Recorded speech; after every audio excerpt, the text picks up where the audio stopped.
اور کچھ ایسے لوگ شامل ہوتے ہیں اللہ کی قسم بڑا تعجب ہوتا ہے.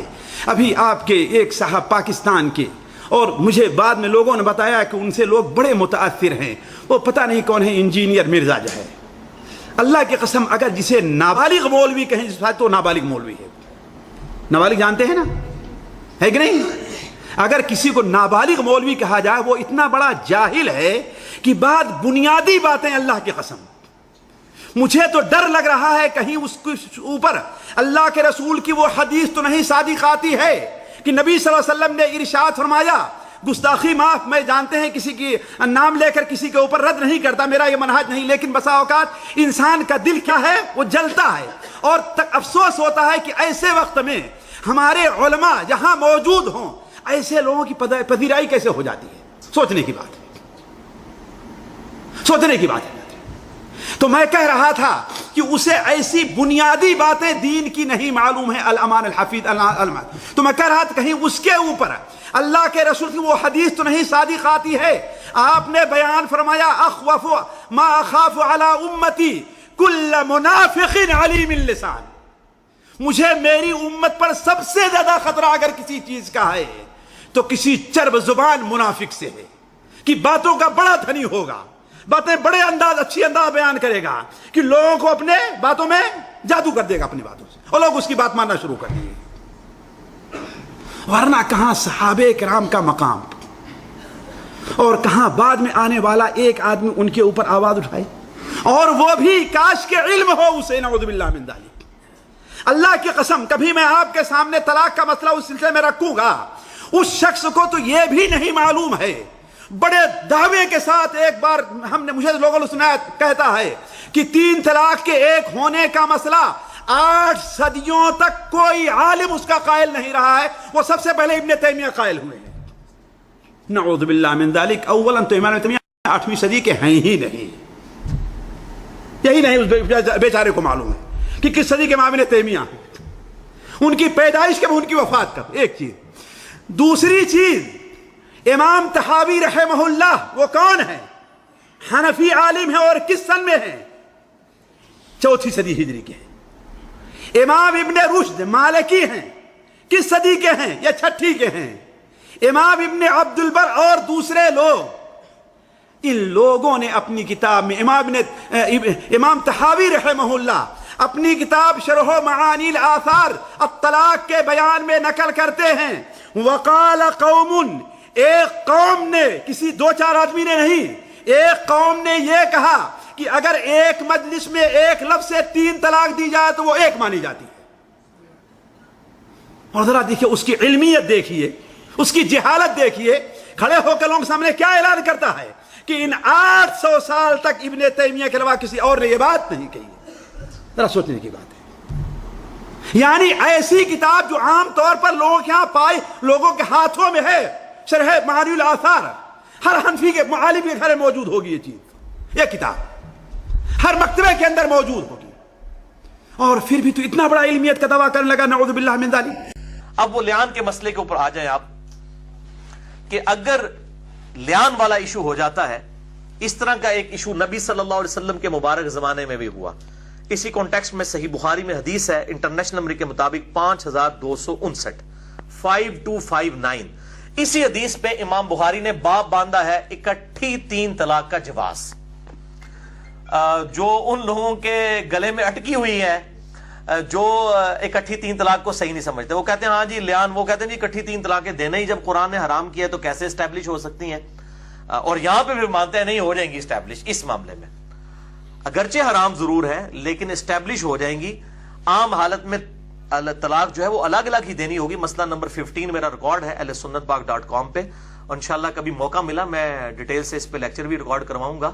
اور بہرحال اس میں بھی جو اہل حدیث کے ہاں بھی جو یعنی تحقیقی علماء دین ہیں، شیخ زبیر علی رحمہ اللہ ہوں، شیخ غلام مصطفیٰ ظہیر صاحب ہوں ہمارے جہلم کے، کئی معاملات میں مجھے اختلاف ہے، وہ تو مجھے مسلمان بھی نہیں سمجھتے، میں ان کی علمی قدر کرتا ہوں، تو ان کا بھی یہی موقف ہے کہ اکٹھی 3 طلاقیں ہو جاتی ہیں. بلکہ اہل سنت کے ہاں تو اجماع پایا جاتا ہے، حنفی، شافعی، مالکی، حنبلی، اس حوالے سے. اور ابن عباس کی ایک ہی روایت ہے صحیح مسلم کی، میں نے اس کا جواب دیا، انشاءاللہ موقع ملا میں ڈیٹیل سے ریکارڈ کرواؤں گا لیکچر. اور بعض جو ہے وہ سعودی پیڈ علماء یہ کہہ رہے ہیں کہ جی یہ کہتا ہے جی ابن تیمیہ نے یہ مسئلہ اٹھایا ہے اور اس جاہل کو پتہ ہی نہیں ہے ابن تیمیہ کو کہتا ہے 8ویں صدی ہجری کا. تو اب ان بیچاروں کو سائنس تو آتی نہیں ہے, نہ ان کو میتھمیٹکس آتی ہے کہ بھائی امام ابن تیمیہ 728 ہجری میں فوت ہوئے ہیں, تو 728 8ویں صدی بنتی ہے, 700 پورے ہو کر 28.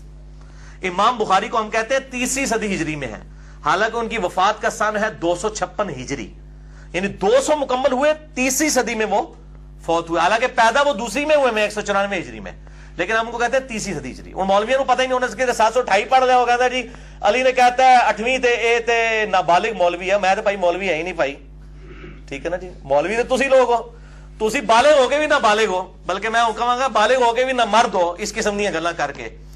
تو آپ اپنا یعنی کہ علاج کروائیں اس حوالے سے, اپنا علمی طور پہ نامردی ہے آپ کے اندر, میں وہ والی دوسری نامردی کی بات نہیں کر رہا. تو وہ کہتے ہیں ان کو پتہ ہی نہیں ہے, تو آپ کو نہیں پتہ ہی 8ویں صدی ہجری میرے بھائی 8ویں صدی ہجری بنتی ہے, 728 ہجری میں احمد ابن تیمیہ جو ہے وہ فوت ہوئے ہیں. اچھا, اب اسی میں وہ کلپ کے اندر وہ کہتا ہے کہ جی وہ امام طحاوی نے جو ہے وہ اپنی کتاب کے اندر شرح مانی الآثار کے اندر نقل کیا ہے کہ جی اس زمانے میں امام طحاوی کے زمانے میں, اور میں تمہیں دس دیا کہ امام طحاوی بھی 4تھی صدی ہجری ہے, 321 میں فوت ہوئے لیکن وہ 4تھی صدی بنتی ہے, تو 321 پڑھ کے پھر نہ تمہیں پلیکھا لگ جائے. تو کہتا ہے امام طحاوی جو ہیں انہوں نے اپنی کتاب میں نقل کیا ہے کہ اس طرح کے گروہ بھی موجود ہیں جو 3 کو ایک سمجھتے تھے اس زمانے میں. تو وہ کہتے ہیں کہ جی دیکھیں اس سے ثابت ہوا کہ وہ تھے. میں نے اپنے لیکچر میں کہا ہے کہ صحیح سند کے ساتھ ثابت کریں. امام طحاوی نے تو دعویٰ کیا ہے, انہوں نے کوئی سند پیش کی ہے, وہ تو پھر پھکی مجھ سے لے لیں. امام ترمذی نے جامعہ ترمذی میں 257 نمبر حدیث جو ہے ترک رفع الیدین والی, انٹرنیشنل نمبر کے مطابق عبداللہ ابن مسعود والی, اس کے کانٹیکسٹ میں لکھا ہے کہ ترک رفع الیدین میں کئی اصحاب رسول کا عمل ہے. تو وہ تو امام ترمذی جو ہے طحاوی سے بھی پہلے گزرے ہیں 100 سال, 279 ہجری میں فوت ہوئے 30ویں صدی ہجری کے اندر. وہ کہہ رہے ہیں کہ کئی اصحاب رسول کا ترک رفع دین پہ عمل ہے. تو کیا یہ سعودی عرب کے پیڑ علماء مان لیں گے امام ترمذی کی اس بات کو؟ تو کہیں گے نہیں جی انہوں نے تو بے سند بات کیا ہے. اچھا, ترمذی بے سند بات کرے صحابہ کرام علیہم رضوان کے بارے میں تو وہ ایکسیپٹیبل نہیں ہوگی, اور 4تھی صدی کے امام طحاوی اگر بات کر دیں آپ کے مطلب کی تو وہ بغیر سند ہی قبول ہو جائے گی. میٹھا میٹھا ہپ ہپ سے کوڑا کوڑا تھو تھو. تو یہ میں اس لیے کہتا ہوں کہ یہ ڈگریوں والے مولوی ہیں. خدا کے لیے آئنسٹائن اور نیوٹن جو ہے نا وہ آپ لوگ نہیں مان سکتے, اس کو ڈگری کی ضرورت نہیں ہوتی. آپ اپنی ڈگریوں کی فکر کریں کہ جعلی ہیں کہ اصلی ہیں, نہیں تو کم از کم ڈگری حاصل کرنے کے بعد جو ہے نا آپ علم بھی حاصل کریں. ڈگری تو آ گئی آپ کے پاس, اس کے بعد علم بھی حاصل کریں. یہ تو ڈگری آپ کو مدرسے کے لوگوں نے دے دی نا. 5واں کمنٹ جو ہے وہ عمر صدیق صاحب نے میرے بارے میں یہ دیا کہ 3 طلاق کے مسئلے پر اسے شدید ٹھوکریں لگی ہیں, یہ شخص جہالت کے سوا کچھ نہیں ہے. حافظ صاحب یہ جو ٹھوکریں مجھے نہیں لگی ہیں, آپ کے اہل سنت کے, میرے اہل سنت کے چاروں امام, امام ابو حنیفہ المتوفی 150 ہجری, امام شافعی المتوفی 204 ہجری, امام مالک المتوفی 179 ہجری, امام احمد بن حنبل المتوفی 241 ہجری, یہ سارے ائمہ ایک وقت کی ایک مجلس کی 3 طلاق کو 3 تصور کرتے تھے. لہذا یہ جہالت کے سوا کچھ نہیں, اور ٹھوکریں لگی ہیں, یہ ان کے اوپر بھی فتویٰ لگائیں. اہل سنت کا یہ متفقہ مسئلہ ہے. امام ابن تیمیہ سے پہلے کسی صحیح سند سے ثابت نہیں ہے کہ کسی نے 3 طلاق کو ایک تصور کیا ہو اور صحیح مسلم کی اس حدیث کی انٹرپریٹیشن غلط کی ہو. وہ انشاءاللہ میں اپنا کلپ بھی اس میں ڈال دوں گا, اس کی انٹرپریٹیشن کیا ہے صحیح. اور دور حاضر میں شیخ زبیر لزئی رحمہ اللہ, جن کو آپ کئی معاملوں میں اپنا استاد سمجھتے ہیں, ان کا تو یہ موقف تھا, ان کو بھی پھر جاہل ڈکلیئر کریں.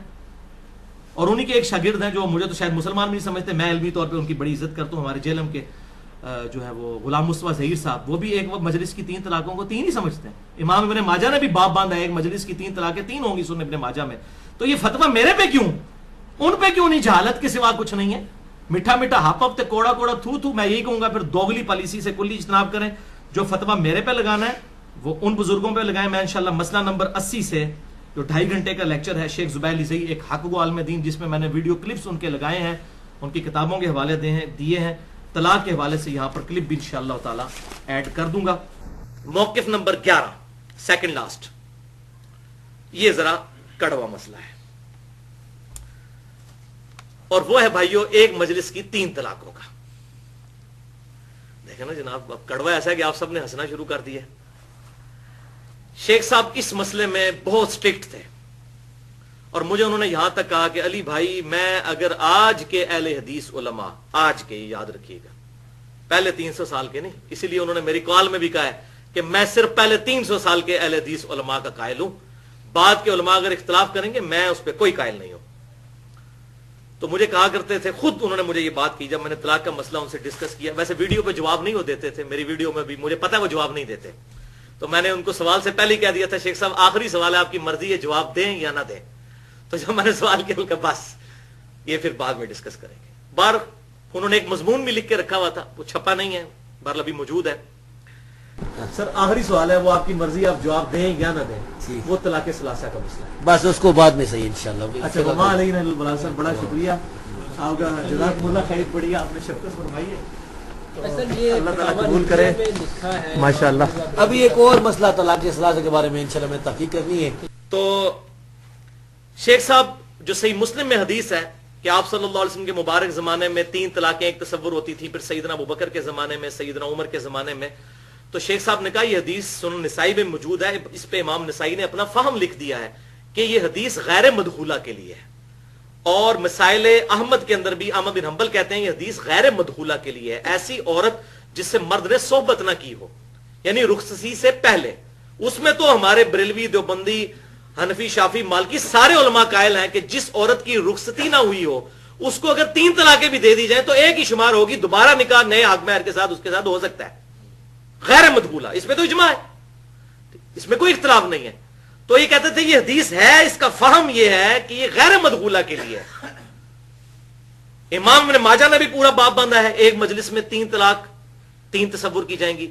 امام بخاری نے باب باندھا ہے اکٹھی 3 طلاق کا جواز. الموطا امام مالک میں موجود ہے، آپ اٹھائیں الموطا امام مالک، سب سے پہلے حدیث کی کتاب ہے، ذرا طلاق کا چیپٹر کھول کے صحابہ کے فتوے پڑھنے شروع کر دیں. تو مجھے شیخ صاحب اکثر یہ جملہ بولا کرتے تھے کہ علی بھائی اگر میں آج کے اہل حدیث علماء کا یہ مسئلہ مان لوں تو میرا سارا منہج ڈھکوسلا بن جائے گا، کیونکہ میں کہتا ہوں کہ صحابہ، تابعین اور تبع تابعین کے فہم کے مطابق ہم نے کتاب و سنت کو سمجھنا ہے. تو اس مسئلے میں، اور مجھے اکثر کہا کرتے تھے علی بھائی ایک مسئلہ اہل حدیث کا ایسا ہے جو اجماع کے خلاف ہے، آج کے اہل حدیث کا، ساروں کا نہیں. علماء عرب میں بھی کچھ لوگ ہیں جو ان کی تائید کرتے ہیں، ہمارے پاکستان میں بھی کئی علماء ہیں جو اس کے قائل ہیں. باقی یہ پہلی دفعہ مسئلہ اٹھایا امام ابن تیمیہ نے، 700 سال تک کسی نے یہ مسئلہ نہیں اٹھایا، اور ان کو وہ غلطی لگی صحیح مسلم کی حدیث کی غلط انٹرپریٹیشن کی وجہ سے. بہرحال اس پہ کسی کی تحقیق کسی نے کرنی ہو تو میری 25 منٹ کی ویڈیو ہے مسئلہ نمبر 15 کے نام سے، جس میں میں نے سارے دلائل ایکسپلور کیے ہیں. 3 طلاق کا مسئلہ حلالہ اور حرامہ، یہ دونوں اعتبار سے میں نے، جو حلالہ بھی بعض لوگ کرواتے ہیں نا جی، خیر ہے جی اب 3 طلاقیں دے دی ہیں تو ایک رات کے لیے کسی اور کے پاس معاذ اللہ بیوی رکھ دو. اور سنن ابن ماجہ میں پورا باب موجود ہے، حلالہ کرنے والے اور کروانے والے پر اللہ کی لعنت ہے. کتنی احادیث موجود ہیں والعیاذ باللہ تعالی. تو وہ اس طریقے سے یہ معاملات کرتے ہیں. بہرحال ایک جگہ شیخ صاحب نے لکھ دیا، وہ میں آپ کو بتا دیتا ہوں. یہ شکر ہے بڑی نیکی کی. ویسے تو الموطا امام مالک میں انہوں نے اشارے چھوڑے، لیکن مشکات میں انٹرنیشنل نمبرنگ کے مطابق 3293 نمبر طلاق کے چیپٹر میں ایک حدیث ہے. طلاق کی حدیث جو 3 طلاق والی حدیث ہے اس کا ایک ہی راوی ہے، عبداللہ ابن عباس، جو کہتے ہیں نبی صلی اللہ علیہ وسلم کے زمانے میں 3 ایک تصور ہوتی تھیں، پھر سیدنا ابوبکر کے زمانے میں بھی، سیدنا عمر کے شروع کے دور میں بھی سیدنا عمر نے نافذ کیا. وہ غیر مدخولہ کی بات کر رہے ہیں. تو یہ ایک ہی راوی ہیں ابن عباس، اور یہ پیٹ اصول ہے کہ راوی اپنی حدیث کو سب سے بہتر سمجھتا ہے. تو ایک روایت مشکات کے اندر امام ولی الدین تبریزی لے کر آئے انٹرنیشنل نمبرنگ کے مطابق 3293. اس کے فٹ نوٹ پہ شیخ صاحب نے لکھ دیا یہ روایت کیا ہے کہ عبداللہ ابن عباس رضی اللہ تعالیٰ عنہ کے پاس ایک شخص آیا، اس نے کہا اے ابن عباس میں نے اپنی بیوی کو 100 طلاقیں دے دی ہیں. یہ الموطا امام مالک میں بھی موجود ہے، سنن الکبری البیہقی میں بھی موجود ہے. تو عبداللہ ابن عباس نے فرمایا کہ 97 طلاقیں تو تو نے اللہ کے ساتھ مذاق کیا ہے، باقی 3 طلاقوں کی وجہ سے تیری بیوی تجھ پر ہمیشہ کے لیے حرام ہو گئی. انہوں نے نہیں کہا کہ 100 دیے ہیں چاہے 1000 کی ہیں. ڈاکٹر ذاکر نائک صاحب وہ مسئلہ بیان کر رہے ہیں امام ابن تیمیہ سے نقل کر کے کہ جی جتنی مرضی دیتے رہو. تو اس طرح نہیں. تو یہ مسئلہ بہرحال الحمدللہ میں یہ چاہ رہا تھا کہ میں اس کو حق بیان کر دوں اس حوالے سے.